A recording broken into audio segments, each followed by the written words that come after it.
Good morning friends. कई बार अपने को कन्फ्यूजन रहता है सीटीसी और अपने हाथ में आने वाली सैलरी के बारे में।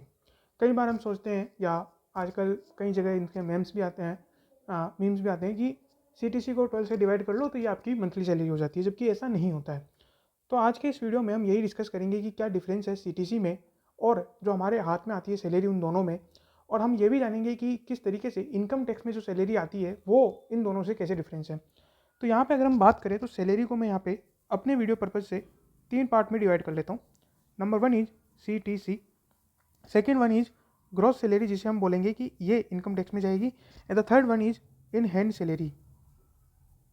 इन हैंड सैलरी जो आपके पास कैश में आती है, कैश का मतलब आपके बैंक अकाउंट में आएगी। नाउ सीटीसी, पहली बात कि सीटीसी फुल फॉर्म नहीं है, सीटीसी एक टर्म है, तो इसकी फुल फॉर्म होती है कॉस्ट टू कंपनी। नाउ जैसे ही हम इसकी फुल फॉर्म देखते हैं तो हमें आधी चीज़ें समझ में आ जाती है कि ये क्या कहना चाहता है। नाउ कॉस्ट टू कंपनी का मतलब क्या हुआ कि कंपनी ने जब आपको हायर किया है तो कंपनी के ऊपर कंपनी को आपकी क्या कॉस्ट लग रही है, दैट मीन्स आप कंपनी को कितने रुपए में पड़े। अब उसमें कंपनी आपकी हर एक चीज़ जोड़ेगी, चाहे वो आपको आप इन केस दे रही हो या नहीं दे रही हो। तो यहाँ पे इसको हम सिंपली ऐसे लिख सकते हैं, जस्ट ए सेकेंड, या तो हम इसको सिंपली ऐसे लिख सकते हैं कि कंपनी को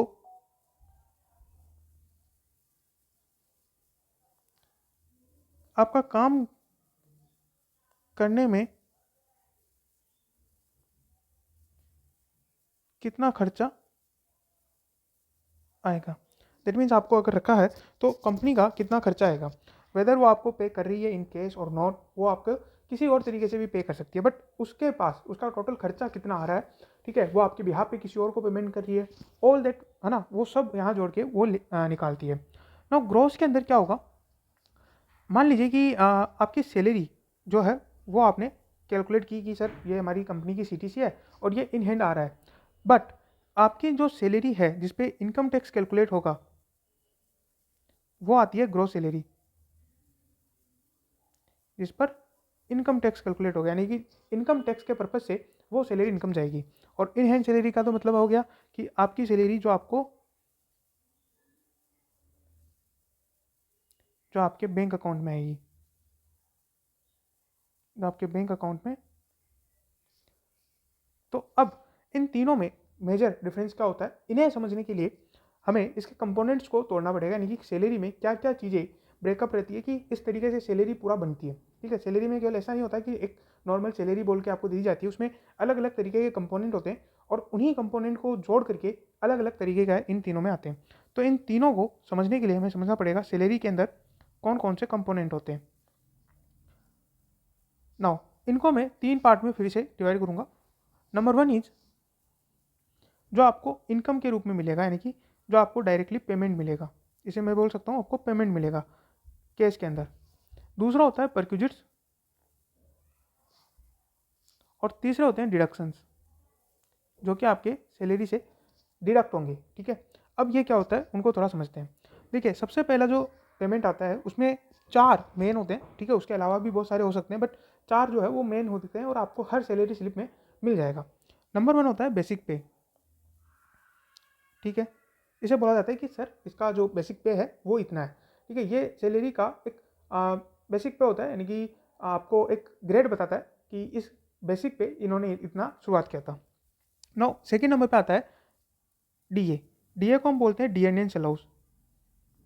ठीक है, ये होता है कि सर आपने जो बेसिक पे है उससे आपने चालू किया, अब आपको हर क्वार्टरली हाफ ईयरली क्योंकि महंगाई बढ़ रही है तो हम डीए को बढ़ाते जाएंगे, यानी कि आपका बेसिक सैलरी उतना हो गया, जैसे ही आप प्रमोट होंगे तब हम आपकी बेसिक सैलरी बढ़ाएंगे, तब तक जब तक आप प्रमोट नहीं होते, क्योंकि क्या बोलते हैं, महंगाई तो बढ़ रही है ना, इन्फ्लेशन है, तो हम आपका डीए बढ़ाते जाएंगे जिससे कि आपकी सैलरी महंगाई को बराबर काउंटर कर सके। अब तीसरा नंबर पे आता है एचआरए। एचआरए क्यों होता है, इन्हें बोलते हैं house rent allowance. House rent allowance, क्योंकि देखिए ये लगभग हर सैलरी सीट के अंदर ये कंपोनेंट पाया जाता है। उसका रीज़न ये होता है कि मेजरली हम जितने भी सैलरीड पर्सन होते हैं उनमें से मैक्सिमम या नहीं भी तब भी कई सारे लोग जो है वो किराए पे रहते हैं। तो ऐसे में एचआरए दिया जाता है सो दैट कि इसका दो फायदे हैं, एक तो इनकम टैक्स में भी इसका बेनिफिट मिलता है,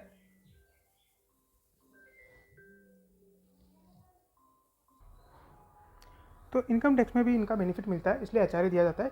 अब वो इनकम टैक्स की बातें हम किसी और वीडियो में डिस्कस करेंगे, जहाँ पे हम इनकम टैक्स के पूरा रिलेटेड मैटर्स डिस्कस करेंगे। नाउ फोर्थ नंबर पे मैं लिखता हूँ स्पेशल पे। हालांकि स्पेशल पे भी हम इसे बोल सकते हैं, या फिर ये होता है कि मैंने इसमें इसलिए डाला क्योंकि देखिए क्या होता है, हर कंपनी में अलग अलग तरीके के अलाउंस दिए जा सकते हैं।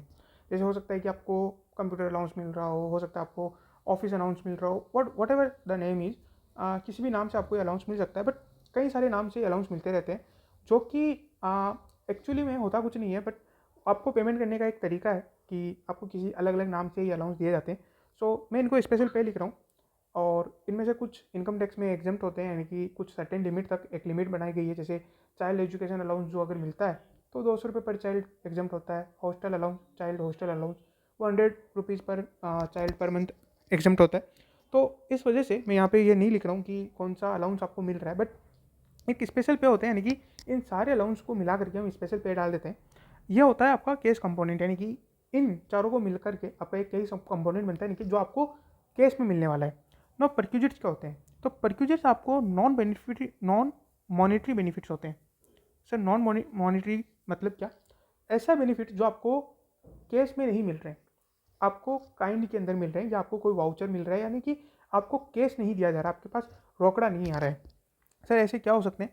तो देखिए कुछ मेजर परक्यूजिट्स मैं बता देता हूँ। एक होता है मील, यानी कि कंपनी आपको लंच वहीं पे दे रही है, या लंच नहीं दे करके आपको लंच के वाउचर दे रही है। हो सकता है जोमेटो के वाउचर, हो सकता है स्विगी के वाउचर, हो सकता है किसी और कंपनी के वाउचर, अमेजोन, इन सब के वाउचर, वो अपने हिसाब से लंच के वाउचर दे सकती है। यानी कि हो सकता है आपको बोले कि लाइक ये अमेजोन के वाउचर, और आप इन वाउचर से केवल अमेजोन के ऊपर इन चीज़ों की, यानी कि सिलेक्टेड जो खाने पीने के आइटम्स है उनकी खरीदारी कर सकते हो, या आपको स्विगी जोमेटो के वाउचर दे सकते हैं। तो ये to a certain limit exempt होते हैं इनकम टैक्स के अंदर। सेकेंड नंबर पे आता है कार परक्यूजिट्स, यानी कि जिसके अंदर आपको कार के लिए जो है वो बेनिफिट मिलता है। यानी कि हो सकता है कार आपको दे दी जाए, या कार अगर आपके पास है तो आपको उनके पेट्रोल के लिए खर्चा दिया जाए, यानी कि कार को मेंटेन करने के लिए। अब आप बोलोगे सर इसमें हमको केस दे रहे हैं ना, ऑफकोर्स ये केस दिया जाता है, बट आपको वो केस किसी तब दिया जाता है जब आप उसके सपोर्टिंग डॉक्यूमेंट्स लगाओ, यानी कि आपके पास कार है और आप उस कार को यूज़ ले रहे हो। तो मेनली हम इसको परक्यूजिट्स बोलते हैं, क्योंकि यहाँ पे कार यूज़ करने के लिए वो पैसा मिल रहा है। एंड थर्ड नंबर पे होता है वो है टेलीफोन। ठीक है, तो ये मेजर 3 दिए जाते हैं। इसके अलावा भी कोई कंपनी अपने एम्प्लॉय को बहुत सारी चीज़ें दे सकती है परक्यूजिट्स के अंदर, तो ये सब भी टैक्सेबल होते हैं ऑफकोर्स। बट चूँकि ये आपको एक एज ए आइटम के तौर पे दिए जा रहे हैं और नॉन केस होते हैं, तो ये सीटीसी का पार्ट बनते हैं, बट आपका पार्ट नहीं बन पाएंगे इन हैंड सैलरी का।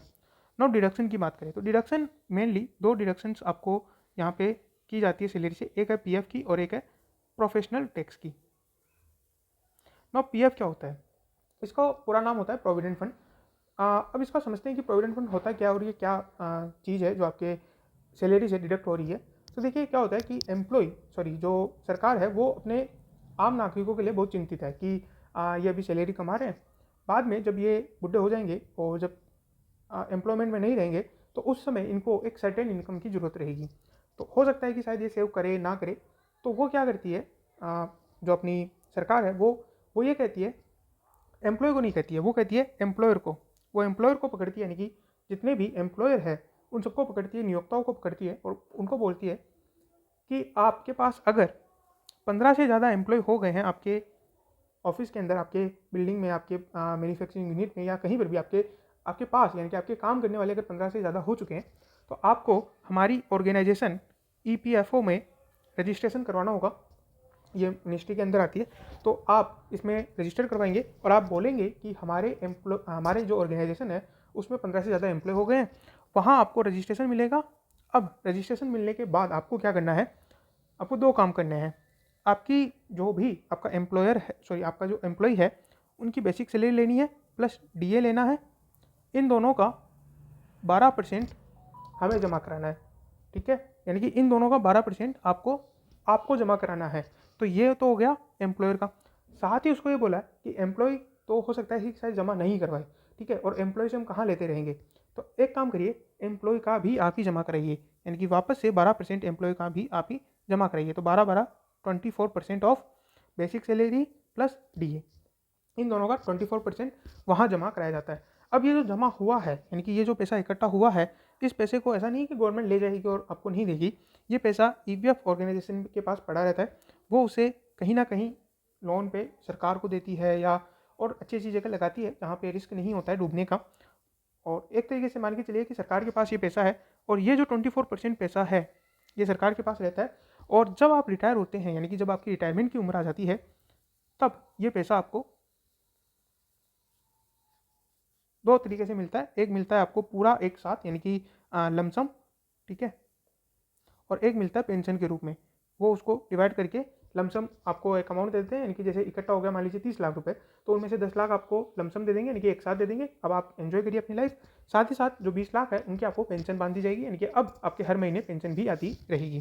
तो ये इस वजह से पीएफ करता है। नाउ सेकेंड चीज़ हम समझते हैं प्रोफेशनल टैक्स। देखिए, जब भी आप किसी स्टेट में काम कर रहे हैं तो वो आपसे एक प्रोफेशनल टैक्स लेता है। ऑफकोर्स वो एम्प्लॉय से नहीं मांगता है, वो एम्प्लॉयर को बोलते हैं कि ठीक है, आप इस ऑर्गेनाइजेशन में काम कर रहे हो तो आप हमें प्रोफेशनल टैक्स दो।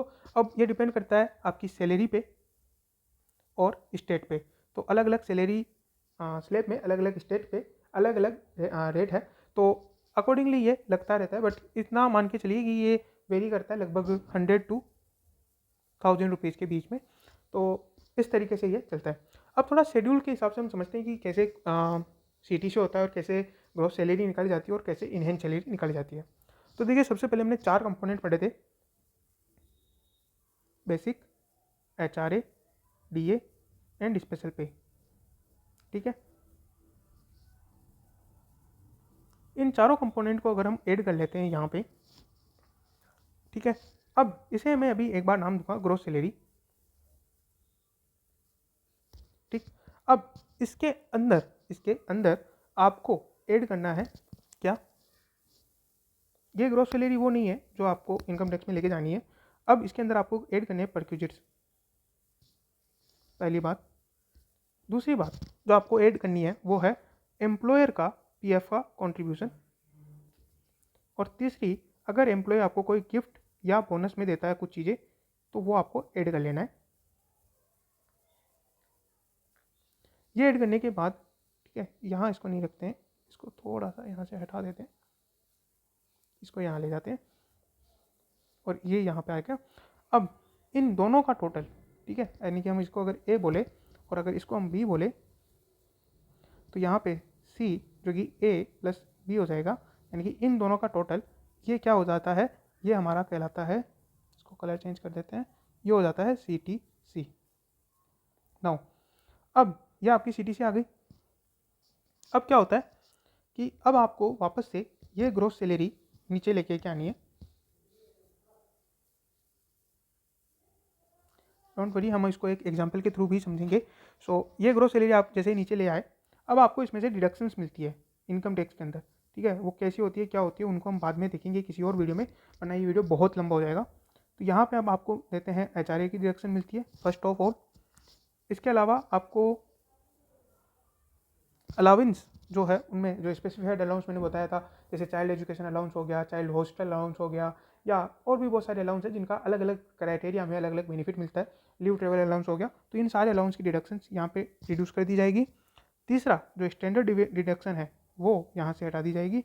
और फोर्थ नंबर पे जो आपका पीएफ है, एम्प्लॉयर का नहीं, जो आपका पीएफ का बैलेंस गया था 12%, वो यहाँ से रिड्यूस कर दिया जाएगा। और मैं ये बात कर रहा हूँ जब आपका किसी भी तरीके का कोई भी एक काम करते हैं, इसको कन्फ्यूजन के लिए मैं यहाँ से हटा देता हूँ। हाँ, तो ये जो हो जाएगी आपकी, ये हो जाएगी नेट सैलरी जो आपका जाएगा, ठीक है। और यहाँ पे एक और चीज़ मैं भूल गया, प्रोफेशनल टैक्स जो आपके बिहाफ पे एम्प्लॉयर पे कर देता है, ठीक है। तो ये नेट सैलरी चली जाएगी, ये चली जाएगी इनकम टैक्स में, ठीक है। और इनकम टैक्स में जाने अब आपको इन हैंड कितनी मिलेगी, वापस से इसी ग्रॉस सैलरी को आप यहाँ ले आइए, इसमें आप पीएफ का पैसा हटा दीजिए और प्रोफेशनल टैक्स का पैसा हटा दीजिए। और TDS का पैसा हटा दीजिए। जैसे आप ये पैसा हटाओगे, जो बैलेंस बचेगा ये आपको इन हैंड मिल जाएगा, यानी कि रोकड़ा मिल जाएगा। अब इसको थोड़ा सा हम एग्जाम्पल में समझते हैं, क्योंकि एग्जाम्पल भी बहुत ज़रूरी है समझना। तो एग्जाम्पल लेते हैं, थोड़ा सा फास्ट लेते हैं क्योंकि 15 मिनट का वीडियो हो गया और मैं नहीं चाहता कि 20 मिनट से ज़्यादा हो। तो सबसे पहले बेसिक सैलरी लेट सपोज कि ये 3 लाख है। DA भी आपका मान लीजिए कि 1.5 लाख है। उसके बाद आपका HRA हो गया, ये नॉर्मली इसका 50% मिलता है, 50% ऑफ बेसिक, ठीक है। तो ये मैं यहाँ पे 3 लाख ले लेता हूँ और स्पेशल पे एक बार के लिए मान के चलते हैं कि बराबर है बेसिक पे के, वो है 3 लाख। सब मिलाकर के हो गया आपकी सैलरी 9 लाख, ठीक है। 9 अब आपको मिलते हैं परक्यूजिट्स। उसमें एक है मील वाउचर मिलते हैं आपको, एक है कार इनकी पेट्रोल वगैरह के लिए, और एक है टेलीफोन। मान लीजिए ये आपको मिलते हैं 12,000 1000 रुपये महीने का। कार भी आपको लिए मिलती है 2000 महीने का, यानी कि 24,000, और ये मिलते हैं आपको 12,000 वापस से। इन सबको अगर हम जोड़ेंगे तो 9,48,000 आ जाता है। इसमें आपको क्या करना है, इन दोनों का 12% जो कि निकल के आता है 4.5 लाख का 12% इज 54,000। तो वो 54,000 भी आपको यहाँ पे ऐड कर देना है। ये PF आ गया। मान लीजिए कि कंपनी आपके नाम पे इंश्योरेंस भी करवाती है, मान लीजिए, तो वो भी आपको यहाँ पे ऐड कर देना। मान लीजिए 12,000 की इंश्योरेंस है, यानी कि अगर आपकी डेथ होती है या एक्सीडेंटल होता है तो उन सबकी मेडिकल वगैरह सबका मिला करके ये इंश्योरेंस है। तो अगर हम इन सबको जोड़े तो ये निकल के आ जाता है 14,000, 10,14,000। ये हो जाती है कंपनी की CTC, ठीक है। अब आप समझ गए होंगे कंपनी हर चीज़ जोड़ के यहाँ पे CTC निकाल देती है। अब आपको क्या करना है, वापस से जैसे मैंने आपको कहा था कि इन 9 lakhs को आपको यहाँ पे लाना है, ठीक है। अब हम निकाल रहे हैं कि आपको इन हैंड कितनी मिलेगी। तो सबसे पहले 9 लाख हो गया, फिर आपका PF यहाँ पे कट जाएगा जो कि 54,000 सेम आएगा। प्रोफेशनल टैक्स मैं यहाँ पे ले लेता हूँ 200 पर मंथ, ठीक है। तो ये हो जाएगा 2400, ये आपको मिलेगा। और ये हो जाएगा कितना,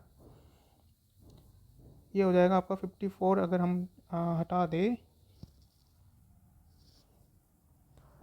just a second, I am little bit confuse, sorry, 8,50,000, 846, 843, 600, ये आपका हो जाएगा। अब इसमें से आपका जाएगा टैक्स, वो हमें कैलकुलेट करना है। टैक्स कैलकुलेट करने के लिए सबसे पहले आप वापस ग्रॉस सैलरी को यहाँ ले आइए, वो हो गई आपकी 9 लाख। उसके बाद आपको करना है स्टैंडर्ड डिडक्शन माइनस, यानी कि 50,000 सबको मिलती है, किसी जितने भी सैलरी पर्सन होते हैं उनकी। उसके बाद आपको मिलेगी जो प्रोफेशनल टैक्स है उसकी डिडक्शन, जो कि होगी 2400। उसके बाद आपको मिलेगी, इनको हम रिड्यूस कर देते हैं पहले, ये आपकी नेट सैलरी आ जाएगी जो आपकी चली जाएगी। स्पेशल पे में यानी कि अलाउंस का अगर कोई डिडक्शन देना है तो वो आप यहाँ दे सकते हैं। ये आ जाएगी आपके